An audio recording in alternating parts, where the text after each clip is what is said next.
Hi, everybody. I'm Swanick. I work at Duke University. I'm going to just kind of introduce our panelists. We're going to talk about collaborative collection development for about 45 minutes. As many of you may remember, we did, four of us talked about collaborative collection development last year under the Turkish acronym of MEJD, Middle East Collection Development Initiative. And this is kind of, I guess, trying to build off of that. So we've invited some of our esteemed colleagues from different associations to give their perspectives. And so without further ado, I'll just do a short introduction of each one of them. And then I have a couple of choreographed questions for them to answer, and then we'll open it to you lovely attendees online, of course, and in person. So, Zhou is the Chinese Studies Librarian at Duke University, and she'll be speaking on behalf of SEAL, the Council of East Asian Libraries, SEAL. Mary Rader from the University of Texas at Austin is the South Asian Studies Liaison Librarian, along with many other accolades. And she'll be speaking on behalf of SECOOP, the South Asian Cooperative Development, particularly the workshops, I believe. David Faust from the University of Minnesota is the South Asian and Middle East Studies Librarian and some other wonderful accolades as well. He'll be speaking on behalf of the Big Ten Academic Alliance Middle East Working Group, along with, and I don't see her, I hope she is here, Evyn Kropf. You there, Evyn? Is Evyn there? Evyn will be here, hopefully, inshallah. And she's, of course, the Middle East, North Africa Religious Studies Librarian at the University of Michigan, along with the Curator of Islamic Manuscripts. And she'll also be speaking, oh, there she is. Hi, Evyn. She'll be speaking on behalf of BTAA as well. And then there's the motley crew known as MEJD. Deborah Schlein from Princeton University is the Near Eastern Studies Librarian. Rustin Zarkar, do I still introduce you as UNC? Haha. Is a founding member of MEJD, will soon be at LC Cairo. And Burak, librarian for Middle Eastern Islamic Studies at New York University. So the first question is just provide a general overview of your collaborative efforts. How did they start? Where did how did they start? I'm going to stop babbling. Zhou, take the floor, please. Okay.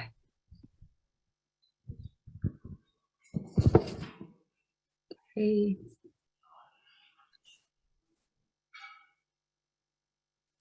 Thanks so much for the invitation. My first ever time to be here, attending this with wonderful colleagues I never met except Shang, perhaps.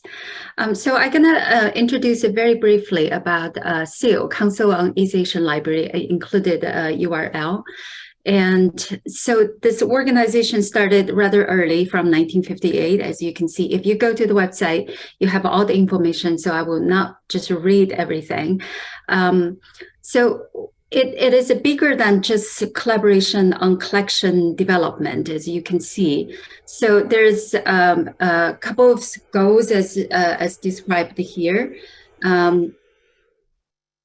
Okay, so SEAL is a member committee of AAS, which is Association of Asian Studies. So we always have our annual meeting when AAS is in session, which is a place for faculty and students to meet. So it's nice for us to have a meeting together with faculties and students. And we offer membership, and anybody who is an AAS member can apply to be a SEAL member, and the annual fee is $30. And so there are a couple of things we do together. There's the Journal of East Asian Libraries, and this is actually an online journal and converted to online journal about, I cannot remember, about 5 to 8 years ago. So it's peer reviewed. We have a chief editor who's doing all the work, but we also have editors who is also a member of the executive committee of SEAL. Those members are elected every 2 to 3 years. So they have a rotating editors, but they have a general chief editor. One of the things I'm actually doing right now this week is the SEAL statistics, where we report data on collection, on budget, and on services, like how many classes you taught for the past year and how many reference instructions or reference consultations you did. And we also have a listserv, and that's pushing out all the information similar to many other institutions do. So it's a big organization, as I keep saying it's East Asian collections or East Asian libraries, but actually there's at least 3 groups within that. As you can figure out, Chinese, Japanese, and Korean. But we also have other committees within that, which is technical processing, library technology, public services, and the newest is metadata, basically. So I personally like all the other committees' work as well. As you can see, the collaborative efforts is not just about collecting things together, but also moving into processing something together. And especially when you're working with vendors and talking about the metadata they supply to the libraries. And I personally think these are crucially important. And if we nationally or basically is for internationally have a standard of metadata, for example, then it's easier for these things to be easier to be, for example, at Duke, it's easier for the journals or articles to be included in our discovery system. And each C and J and K have their own organizations apart from SEAL, actually. So as I listed here, what I want to see a little bit more, of course, is the Chinese studies. I'm a librarian for Chinese studies. The Society for Chinese Studies librarian also have their meetings when SEAL is in session. So we are both working with the Committee on Chinese Studies, but also have our separate, like usually it's 2 hours session just for the Chinese Studies librarian to talking about new acquisitions, for example, new projects together, or seeking collaboration, saying, hey, I have a little bit of this, and do you have a little bit of that? Can we do something together? So it's actually, I consider a project partner seeking opportunities that I find quite useful. And the other thing I find is highly valuable is the OCLC CJK user group. They are tremendous. They made a tremendous effort to talk to OCLC about cataloging standards, for example, or including new subject headings. So all sorts of useful things. The more work that I involved is more recently is with IPLC, Ivy Plus Libraries Confederation. We do have an East Asian group within that. And 2 things that you might be interested in learning. One is the so-called big collaboration on Chinese big sets. Mainland of China or Taiwan are notoriously publishing huge sets. They're not only expensive, but also taking a lot of library space that it's not an easy thing for any single libraries to do. So we get together, we share a Google Sheet. And so usually when I purchase anything, I look at the sheet and see if someone has already put an order, and I decide whether it's crucially important, but you can also have a copy or not. The other thing that we often work together is electronic resources negotiation.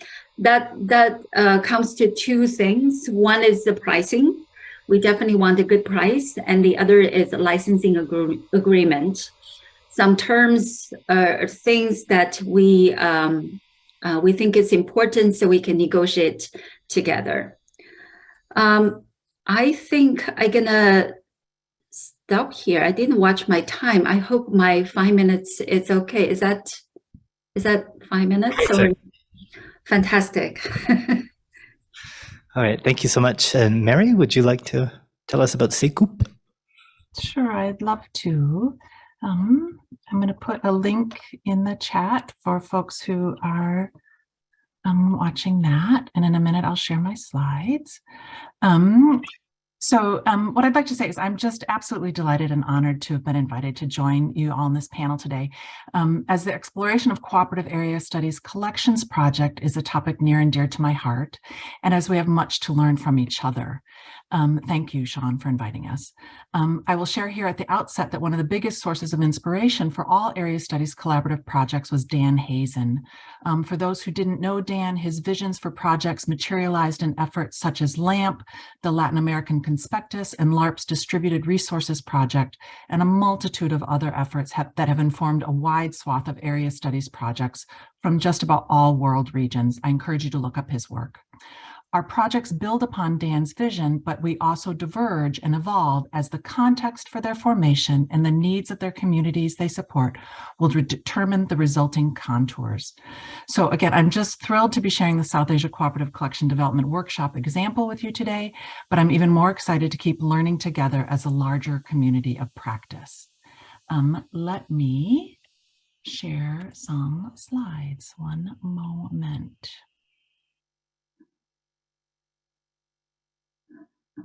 Can you all see my slides? Yeah, yes. Good. Okay.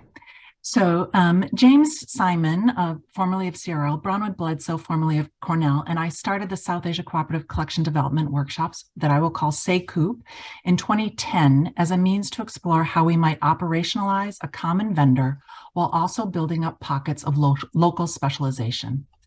Unlike MELA, we South Asianists meet twice a year, once alongside the Association for Asian Studies Conference that was just mentioned in the spring, and once alongside the Madison South Asia Studies Conference in the fall.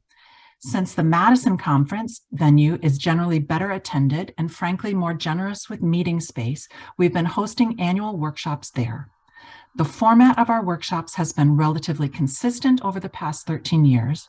We organizers determine a theme for the given year. We announce the theme and begin soliciting participants at the time of our spring conference. We assign background homework to be done over the course of the summer.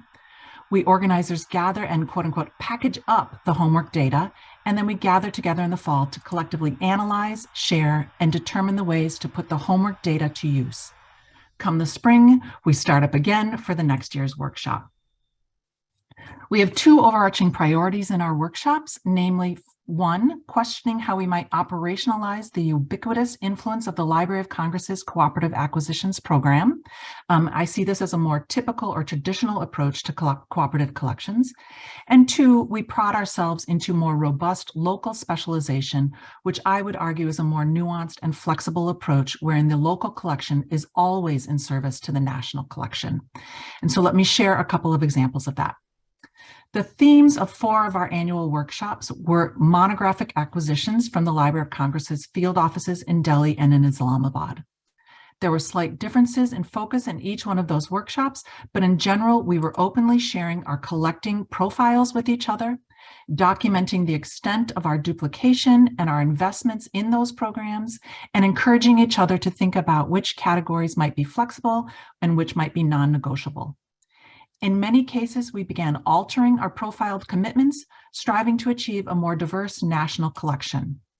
I will share the aside that we often picked up more profile categories than we gave up, and that most of the robust adjustments happened where sub-regional existing consortia were already in place, such as the Big Ten, which we'll hear about in a minute, or Ivy Plus, which we also just heard about. This portion of our SACAP work, the exploration of the tools supplied by a common dominant vendor, has allowed SACOOP participants to think collectively about what we automatically receive and why. We all want to preserve as much of the South Asian published corpus as possible for the convenience of our own researchers, certainly, but also for the larger communities, as we know no one of us can do it all. Anxieties abound about serial subscriptions, and I will share that we have tried. In 2011, we tried to divvy up the challenge by identifying titles supplied by the Library of Congress into highly subscribed, these are examples of lowly subscribed, and least subscribed buckets. That process was overwhelming, and while there were small adjustments, we just weren't ready for the types of collaboration we could all envision, and perhaps the types that our administrators would like to see. Beyond our own preparedness, I would argue that the tools for deep sharing of serials, the quality indexing for non-Roman materials being the easy low-hanging example, and those tools just aren't available to us yet, and that without them, discovery across institutions and sharing across institutions will be impossible. This past year, we took another stab at serials, this time looking at the subset of government serials supplied by the Library of Congress and trying to identify which have moved completely online, which are still hybrid, and where there are gaps in discovery, in OCLC records, for example. We actively worked on approximately 200 of the 2,000 possible titles over the summer, and we'll continue to work on this, hopefully resulting in more robust discovery of open access content and the archiving of web pages. Our work with the Library of Congress Acquisitions Program has given us an efficiency that can be quantitatively assessed, but the second ongoing priority for SACOOP is our niche collections, and that has given us back our soul. Niche collecting provides materials for current research and for projects yet to be imagined, both within South Asian studies as we currently understand it, and in thematic studies of global scope. Rather than a programmatic or systematic division of collecting labor, or one predetermined by a set of financial commitments, the SACOOP niche collecting allows individual librarians to declare subject areas, languages, or formats that they will develop locally to enrich the national collection. As subject specialists, SACOOP participants are acutely aware of the sorts of material that scholars desire, but that we find hard to obtain. Old Indian school textbooks would be an example, or early women's magazines would be another, but also the broad capture of less commonly taught languages. Furthermore, and perhaps most importantly, these specialists know their own interests and expertise, as well as their own institutional capacities and time available to work on such things. One second, I'm almost done, I promise, Sean. We've had a lot of turnover in personnel since our first SACOOP workshop in 2010. At this fall's workshop, I looked around the room and realized that most of the participants had not been part of SACOOP's early years. For them, SACOOP is just a part and parcel of what active South Asian studies librarians do. And this type of collaboration is what is expected of them from their local administrations. Barring other metrics for gauging the success of our project, such as collection budgets, interlibrary loan statistics, publicity around special collections, and the like, I take great pride, as my colleagues do, in this one, as it highlights the shift in our thinking about our profession from one of competition to one of collaboration.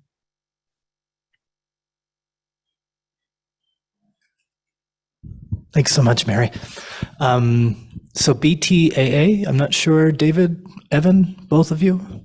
Yeah, I'll go first. And I think it's appropriate that I follow Mary here because I've been following Mary for 10 years or so in the SACOOP and maybe longer than that in South Asia librarianship. So it's always an honor to be on the same platform with Mary Rader. I won't have nearly as smooth a presentation or dense as Mary's, but I want to point out that, you know, all of these things come from different directions, and the BTAA is, I think, the first I've known of in recent years that is kind of top down. And what happened was the OCLC Brain Trust produced this report was released in 2019 about creating a big collection involving the entire Big Ten library system. This is always confusing because the Big Ten is now 15. But this vision of these 15 libraries creating one seamless collection. The BTA has already harmonized things like circulation policies and we have this, rapid circulation or rapid ILL working among the systems. And I think one of the first things they wanted to try as kind of an experiment in this Big 10 big collection was in the area studies. And in fact, the report pointed out in particular that area studies was a particularly ripe area for collaboration, because it's kind of a niche area, it's very complicated, and so why not start there? So sometime, it took about a year, and some of us started getting calls saying, well, would you like to participate if we had a BTAA Middle East collaboration? And I guess a bunch of us did, and many of the universities nominated somebody to begin meeting. So our first meeting was almost 2 years ago, as meetings among people in BTAA libraries working on Middle East collecting.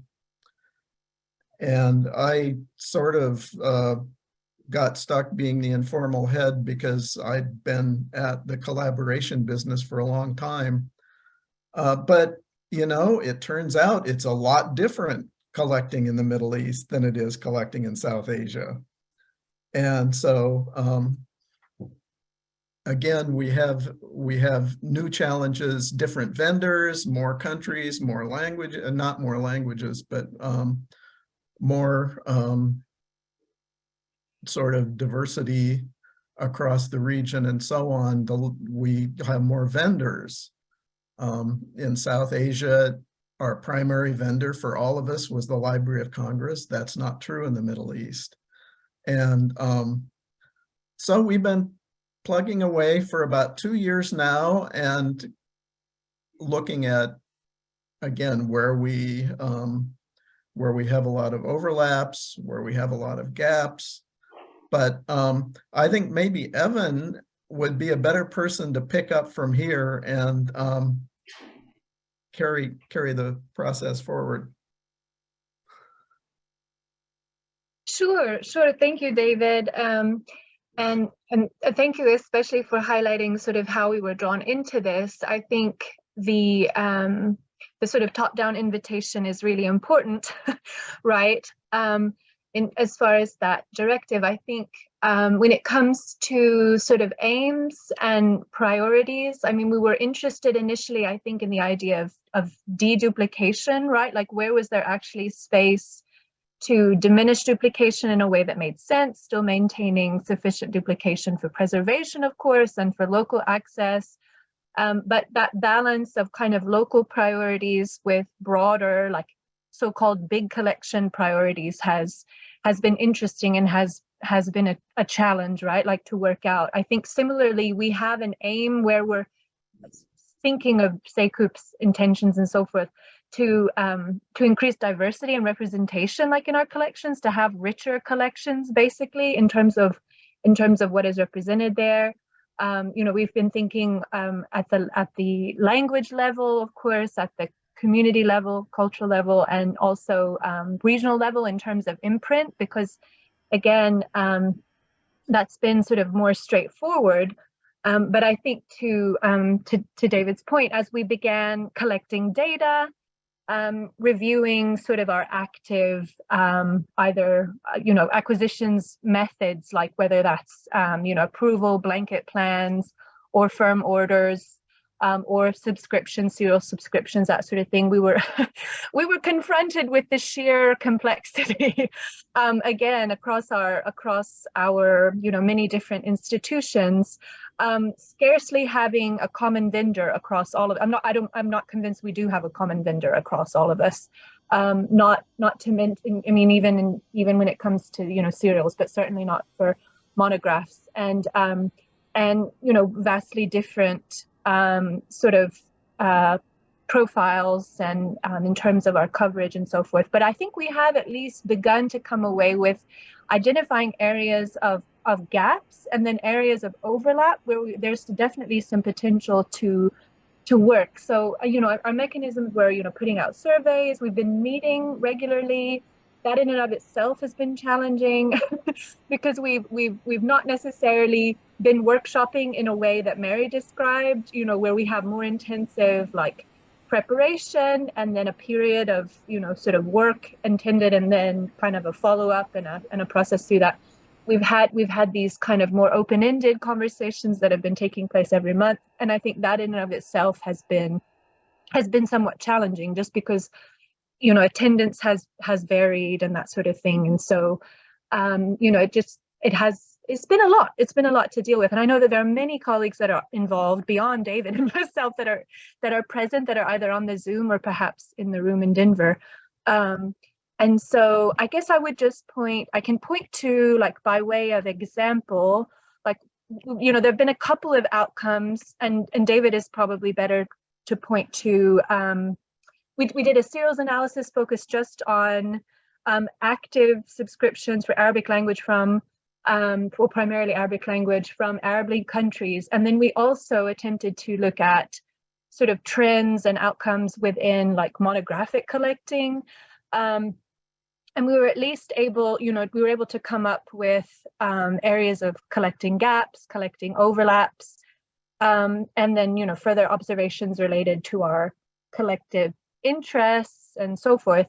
But it's been, we've gotten to this point of discussing the potential directions, but being able to kind of move from there to action, I think, has been the more challenging part. So we're keeping in mind things like, okay, we see a gap in language, right?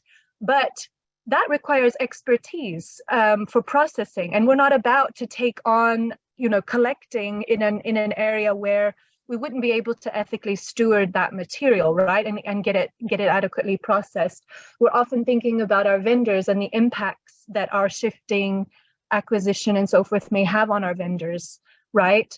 And then we're also, we're thinking about our local constituents and their interests, right? No one is ready, to kind of leave something aside that that they'll hear about after they do. So I think leaving it to kind of individual decision is sort of where we're coming, right? Like that each participant we've been asking each participant to kind of come up with something that they think they could add, a way that they might be able to shift funds if they need to, right? Like, I mean, to Mary's point, and there's a lot of just adding that may happen, but, shift funds if they need to, and then something that they might, be able to kind of set aside, right? If it looks like it's already over covered or overrepresented.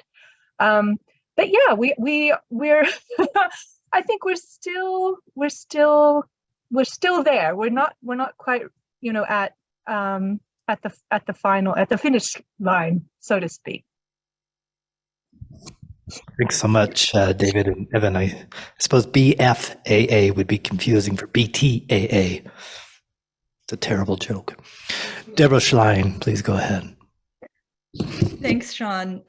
So by way of introduction to our introduction about MEJD, I just want to say that I'm really glad we're doing this panel and having these conversations, because I think we certainly have a lot to learn from projects like these that have been both going on for a while for SEAL and for SECOOP, as well as newer ones like the Big Ten BTAA that Evyn and David are a part of. So MEJD here stands for the Middle East Collection Development Initiative. We conceived MEJD as a response to recent changes in budgets concerning particularly slashed budgets and the varying abilities of North American libraries to cover the whole MENA region comprehensively.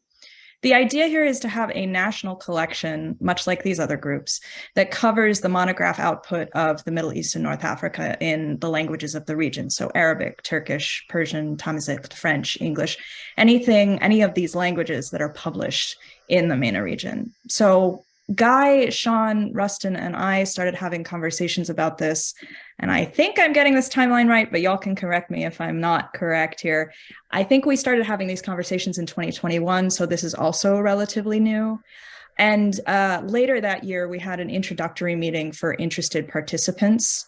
And the following year, in the spring of 2022, we sent out surveys to do essentially what our BTAA colleagues have been doing, which is to understand what are people collecting for each country, in which languages, that kind of stuff. So what's happening more often in terms of acquisition for certain countries over here with these institutions versus maybe these institutions cover Mauritania or Egypt better, that kind of thing.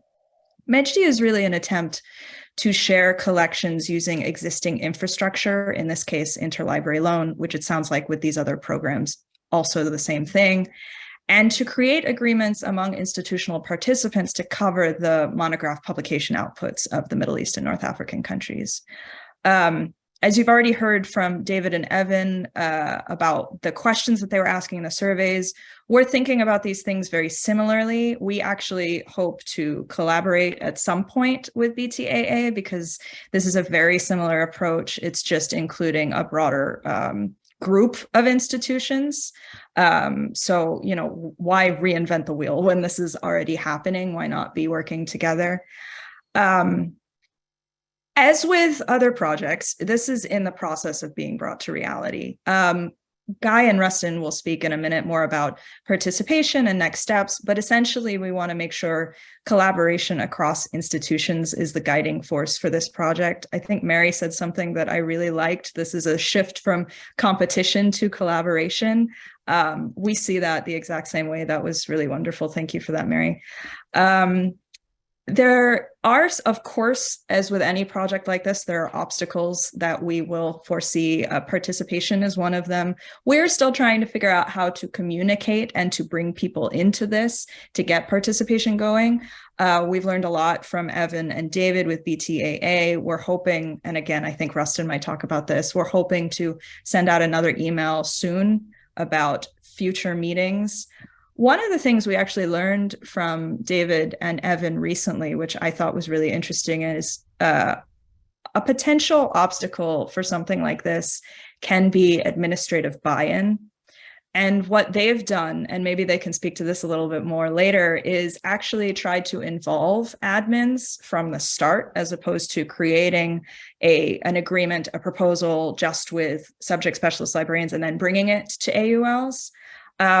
So I was really interested to hear that from them because I think there is potential here for collaboration early on to ensure that there is buy-in later on down the line. But this is just one of the many aspects that we could run into as we're trying to figure out how MEJD works and who to involve, kind of thing. But I will let my colleagues continue to describe.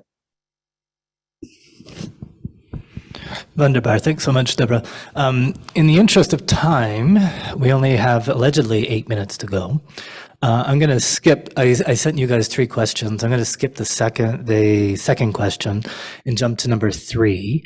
How have you maintained the collaborative collecting program? In an ideal world, what is your blue sky hope for the future of the program? I think each of you have kind of touched on this a little bit, but if you could expand within, say, 2 minutes, that would be really wonderful. Luo, would you like to try the impossible first? I really like what Mary says, competition versus collaboration. I mean, used to be I call it big brothers up in the north. They just buy everything. But now even they are willing to collaborate. So for the blue sky, I mentioned one thing I think is really important is collaborating on electronic resources licensing agreement. Because not only we need a good pricing, but also we need good terms that allow our user to do more things with the resource. Like API, you know, there's some publishers are very stubborn on that. So I would just for my 2 minutes, just mention this. Thank you so much, Luo. Mary, would you like to try the impossible? No, the main kind blue sky thing is I really believe that when we start collaborating with each other, we empower each other as well. And some places, the South Asian studies component of somebody's job might be 1/10 of their job. In some places, it's 100% of their job. And each of those different scenarios should be allowed to play. And some may only be able to work in through particular vendors and particular automated kinds of things. Others may be able to do that and do other things, but we're trying to make it so that everybody can kind of play equally and feel empowered to build upon their skills. Sometimes I worry when we get a little too automated on things, we rob librarians of their agency and the joy in the job. And it just becomes something that a data analyst can do for us, probably faster and less emotionally. And I think for us, we need to make sure that we hold on to that, both when we are working independently at our institutions and when we're working across them. Thank you so much. BTAA? Would one of you like to speak? Both of you like to speak in a minute each? Geez, this is hard.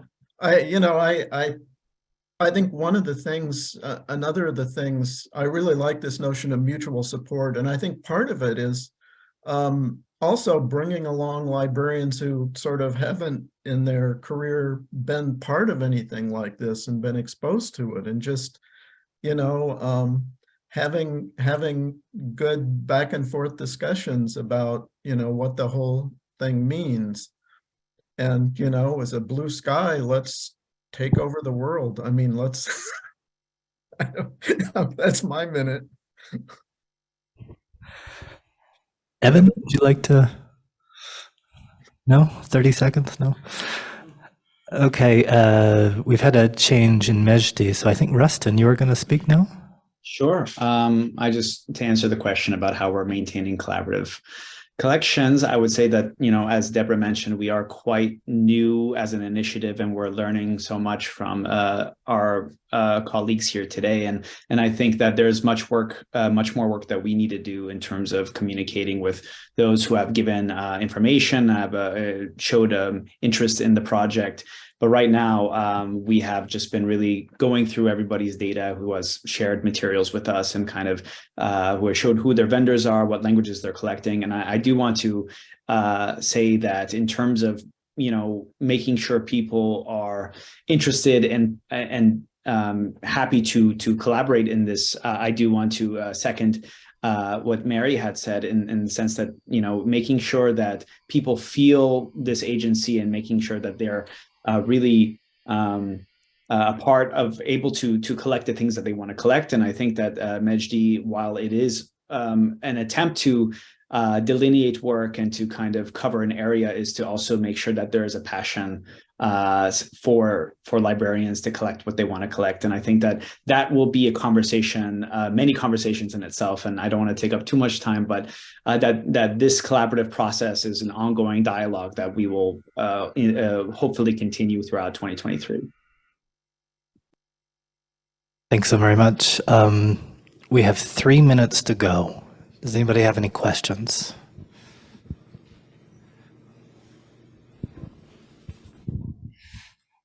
Questions? Any questions from anyone? I do have a question.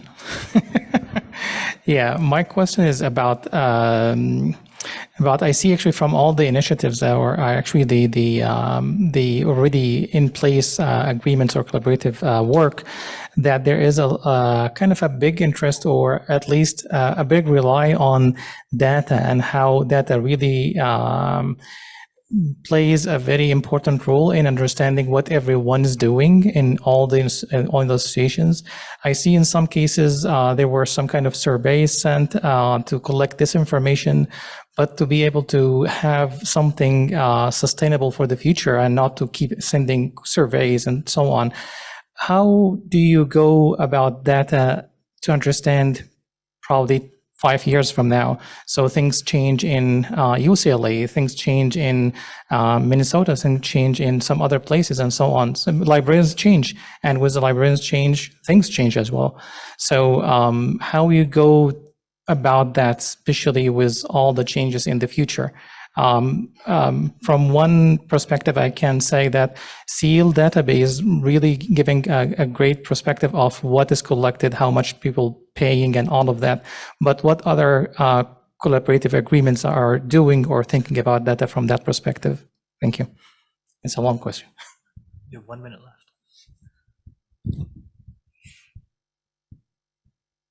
Anybody like to answer that 12-part question?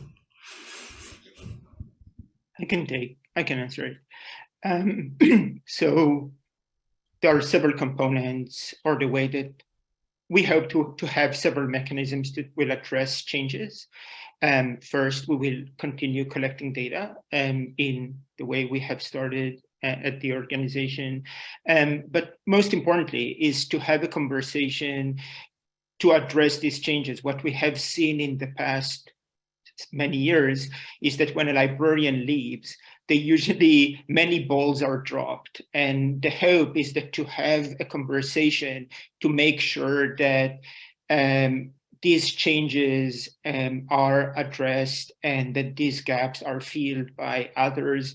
And I think that just to have these mechanisms to mediate and facilitate these conversations is in and of itself something that we don't currently have, and we don't address these things in a timely manner. And I also think that having a conversation like this will provide a narrative for collecting for new librarians and for administrators, so they would know that they have to take into consideration commitments of various types, either through agreements, but also through just good citizenship.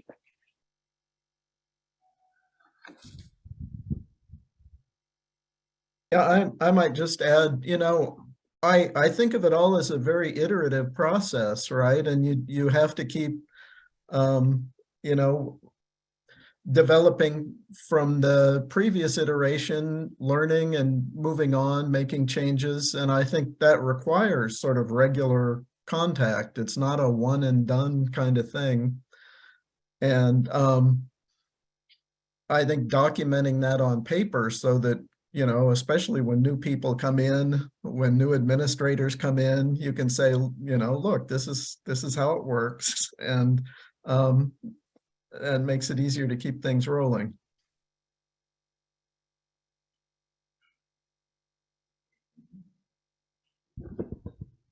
Great. We probably have 30 seconds left if you have a burning question. Robin? No, you have minus 60 seconds.